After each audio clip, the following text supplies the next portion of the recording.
Some smiles seem to have a light all their own. They're so bright, so genuine, that they have the power to make you smile too, even through a television screen. Pua Magasiva had one of those smiles. For years, he was one of New Zealand's most beloved stars, a constant, cheerful presence in the living rooms of millions. He was the handsome nurse on the nation's favorite soap opera, the fun-loving Red Ranger, the cheeky co-host of a popular breakfast radio show. His energy was infectious, his laugh was loud, and his public persona was one of boundless, uncomplicated joy. But what happens when the smile is a mask? What happens when the public image of a happy-go-lucky hero is a carefully constructed shield, hiding a private world of pain, anger, and a darkness so profound that no one saw it coming? The story of Pua Magasiva is one of the most shocking and heartbreaking tragedies in recent memory. It's a story that forced an entire nation to confront a set of deeply uncomfortable truths. This is not just the story of a celebrity who died too soon. It's a complex and devastating exploration of the hidden battles that can rage behind even the brightest of smiles. A cautionary tale about the devastating consequences of a secret life and the terrible collision of love, fame, and violence. To understand the immense impact of Pua Magasiva, you first need to understand the unique cultural landscape of New Zealand. Unlike the sprawling, star-saturated celebrity culture of Hollywood, New Zealand is a small, close-knit country. Its celebrities feel more accessible, more like members of an extended national family. And for decades, the undisputed heart of New Zealand television has been a weeknight soap opera called Shortland Street. Launched in the early 90s, Shortland Street is more than just a TV show. It's a national institution. Set in a fictional Auckland hospital, it has been a mirror reflecting the country's changing social and cultural dynamics for over 30 years. Generations of Kiwis have grown up with it, its characters and storylines, becoming a part of the daily conversation. To be a star on Shortland Street is to achieve a special kind of fame, a familiar, down-to-earth celebrity that makes you a household name from the top of the North Island to the bottom of the South. It was also a landscape where cultural representation was becoming increasingly important. New Zealand is a proudly multicultural nation with a large and vibrant Pasifika community, made up of people from Samoa, Tonga, Fiji, and other Pacific islands. For a long time, these communities were underrepresented in the media, but by the late 90s and early 2000s, a new generation of Pasifika actors, artists, and storytellers was beginning to emerge, bringing their voices and stories to the mainstream. Pua Magasiva was at the forefront of this wave. He was born in Apia, Samoa, in 1980, the son of a loving and supportive family. When he was a young child, his family moved to Wellington, New Zealand in search of better opportunities. From a young age, Pua was a natural performer, a charismatic and energetic kid who loved to entertain. He and his older brother, Robbie, who would also become a successful actor, were inspired by the first generation of Pasifika actors who were breaking down barriers. They saw a path for themselves, a way to turn their passion for performance into a career. This context is vital. Pua wasn't just an aspiring actor. He was a young Samoan man who was part of a cultural movement. His success was not just his own. It was a source of immense pride for his family and for the entire Pasifika community. He was a role model, a symbol of what was possible, and he carried that responsibility with him throughout his entire career. Pua Magasiva's rise to fame was a story of natural talent meeting perfect timing. He had an undeniable star quality, a combination of classic good looks, comedic timing, and a deep well of emotional accessibility. After honing his craft in school productions and small theater roles, he got his first big break in the early 2000s. and it was a break that would make him an internationally recognized face. In 2003, he was cast as Shane Clark, the Red Wind Ranger, in Power Rangers Ninja Storm. The Power Rangers franchise had moved its production to New Zealand, and Pua was cast as the team's confident and good-natured leader. For a global audience of kids, he became an instant hero, the brave and charismatic leader of the team. It was a role that perfectly suited his energetic and athletic personality. The show was a massive international success, and it gave Pua his first taste of global fame. But while the Power Rangers brought him international recognition, it was his next role that would make him a true star in his home country.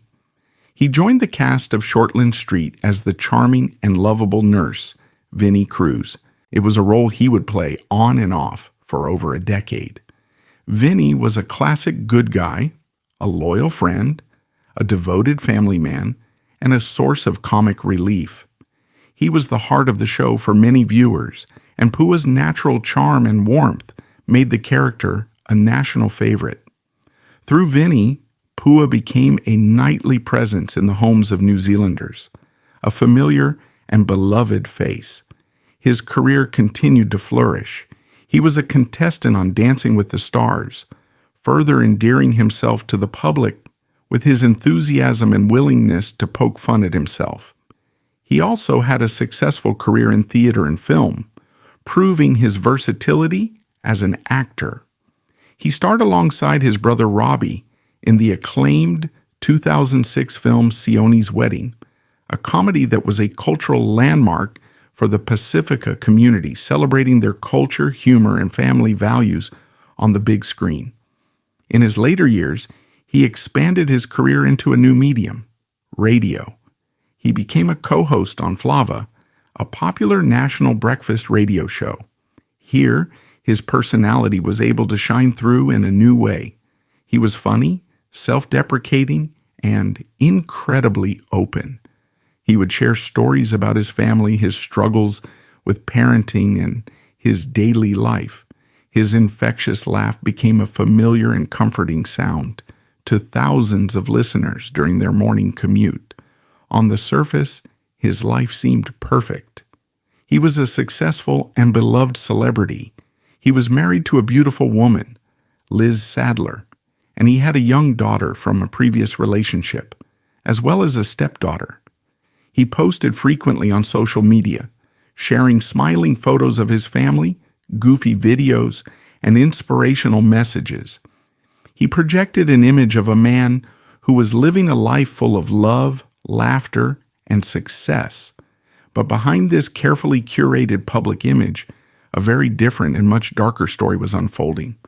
A story of a private struggle that had begun long before the fame and the adulation. A story that would remain a closely guarded secret until after his tragic and untimely death. The man the public saw and the man who existed behind closed doors were two tragically different people. The public Pua Magasiva was a beacon of positivity, a man who seemed to radiate warmth and happiness.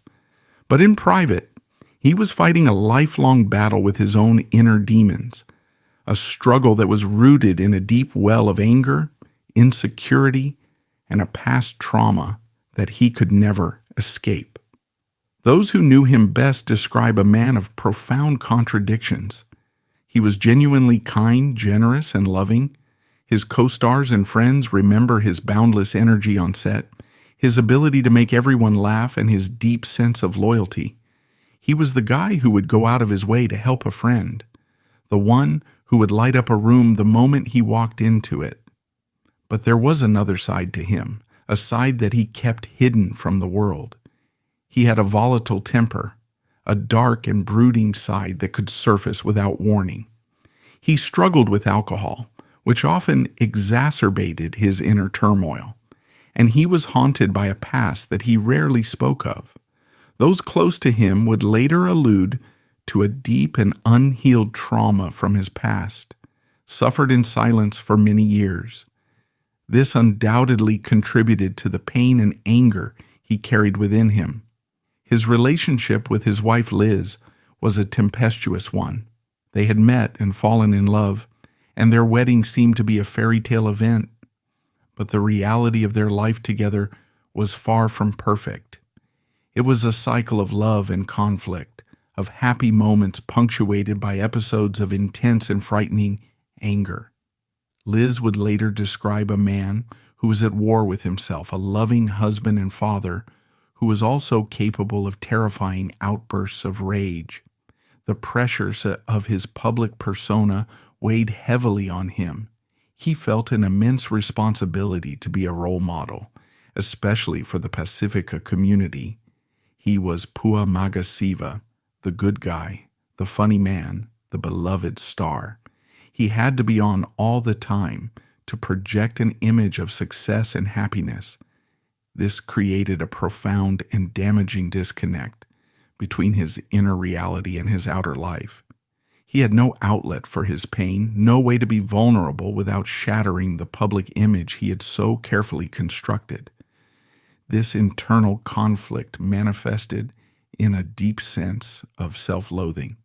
His wife would later reveal that he would often refer to himself as a piece of shit, a sign of the intense shame and guilt he was carrying. He was a man who brought joy to millions, but who struggled to find any for himself. On May 11, 2019, the unthinkable happened. Pua Magasiva was found dead in a hotel room in Wellington. He was just 38 years old. The initial news reports were sparse, stating only that his death was not suspicious. The nation was plunged into a state of shock and grief. How could this be? How could the man with the biggest smile in New Zealand be gone? Tributes poured in from all corners of the country, from his colleagues, his fans, and the Prime Minister. Everyone was heartbroken, struggling to make sense of a senseless loss. But the full devastating truth of Pua Magasiva's story had not yet been revealed. In the immediate aftermath of Pua Magasiva's death, the narrative was one of a tragic and inexplicable suicide. The focus was on mental health, on the hidden struggles that can lie behind a smiling facade. And while that was undoubtedly a crucial part of his story, it was not the whole story. The full truth was far more complex and disturbing, and it would only come to light after a brave and painful decision by his widow, Liz. At the time of his death, Pua was facing charges for domestic assault against his wife. Due to New Zealand's strict name suppression laws, which are designed to protect the privacy of the accused until they are convicted, his name was legally protected from being published in relation to the charges. His death meant that the case would never go to trial, and under normal circumstances, his name would have been permanently suppressed, the secret of his violence buried with him. But Liz Magasiva made a courageous choice. She believed that the truth needed to be told, not to tarnish her late husband's memory, but to shed light on the pervasive and often hidden issue of domestic violence. She petitioned the court to lift the name suppression, a move that would allow her to speak openly about what she had endured. In December of 2019, a judge agreed, and the full heartbreaking story came out. The revelations were shocking. Liz detailed a history of physical and emotional abuse that had escalated in the final years of their marriage. She described a man who showed a mastery of manipulation, who could be charming and loving one moment and terrifyingly violent the next. The incidents she described were brutal and harrowing. He had assaulted her, strangled her, and verbally abused her. The night he died was the culmination of another violent outburst, a final terrible act in a long and painful cycle of abuse. The lifting of the name suppression created a profound and difficult controversy. It forced the New Zealand public to completely reevaluate their perception of a man they thought they knew. The beloved hero was now also a perpetrator of domestic violence.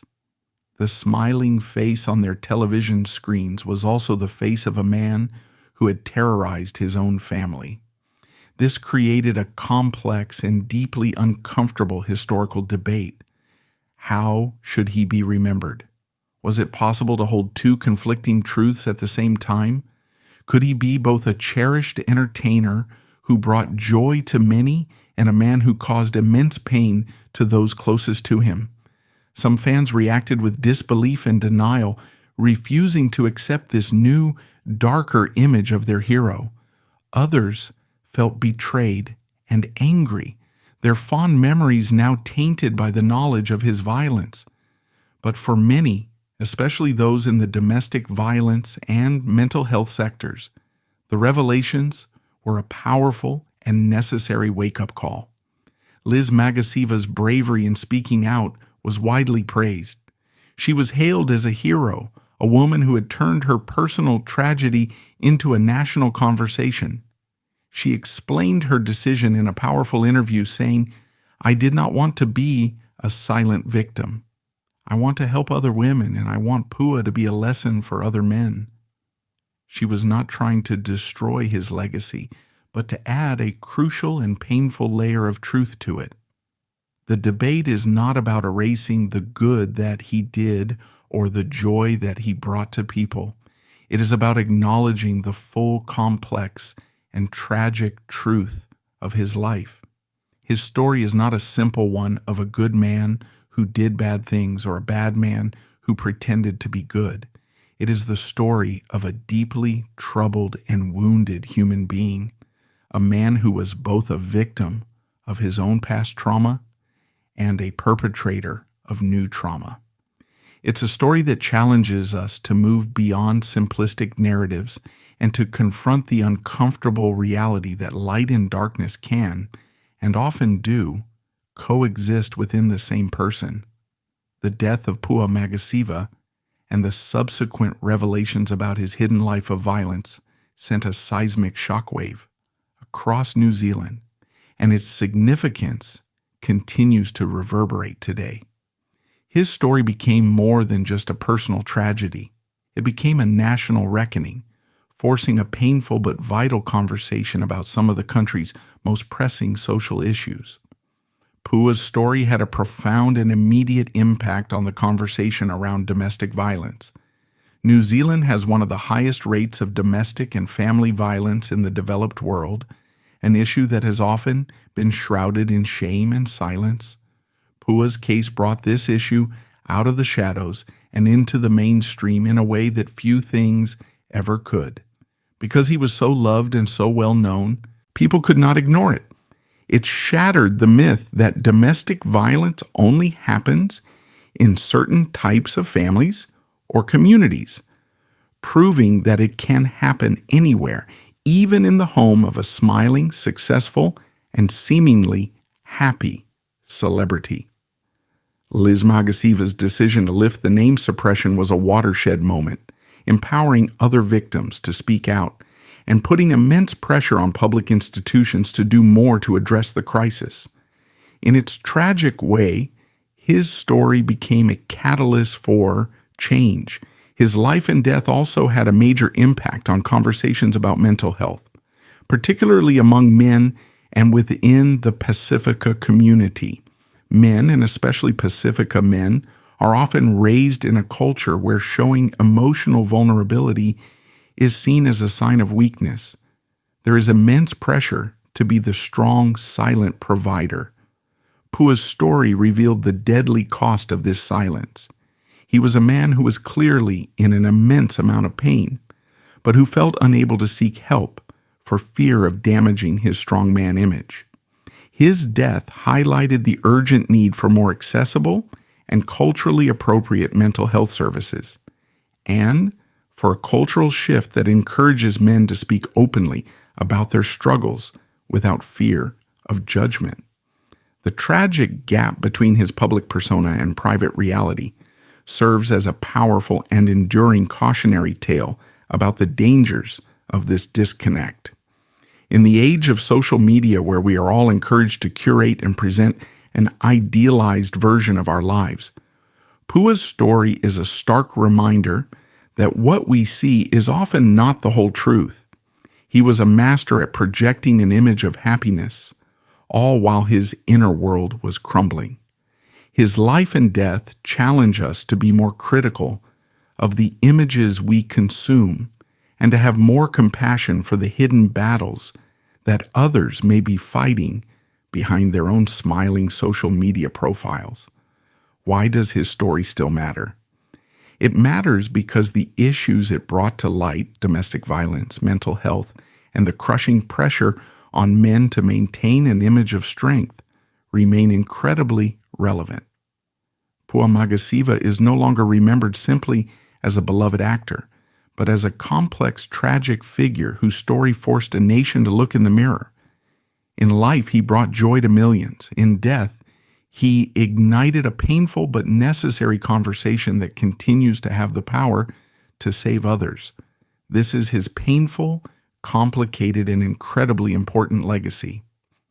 In the end, we are left with the difficult task of trying to make sense of a life that was defined by such profound and painful contradictions. How do we remember Pua Magasiva? There are no easy answers, and perhaps there shouldn't be. His story defies a simple eulogy. To remember him only as the smiling hero from television would be a profound disservice to the truth and a betrayal of the victim who so bravely spoke out. It would be to ignore the pain and the terror he caused behind closed doors, to pretend that the darkness wasn't real. We cannot and should not do that. But to remember him only as a monster would also be too simple. It would be to ignore the genuine light that he also possessed, the joy he brought to so many fans, the love that his friends and family felt for him, and the deep and unhealed wounds that he carried within himself. Perhaps the only way to remember him is to hold both of these truths in our hands at the same time, to accept the uncomfortable and complex reality of who he was. He was a man who was both loved and feared, a source of both great happiness and great pain. He was a victim who became a perpetrator, a man who was lost in a cycle of trauma that he could not break. His story is a tragedy in the truest sense of the word, a story of a man with so much potential for good who was ultimately consumed by his own demons. It leaves us not with a sense of closure, but with a lingering and profound sadness for everyone involved, for the wife he terrorized, for the children he left behind, and for the man himself who could never find a way to escape the darkness within. The greatest lesson from the life and death of Pua Magasiva is a deeply somber one, that the brightest smiles can hide the darkest secrets, and that we have a shared responsibility to create a world where no one has to suffer or cause suffering in silence.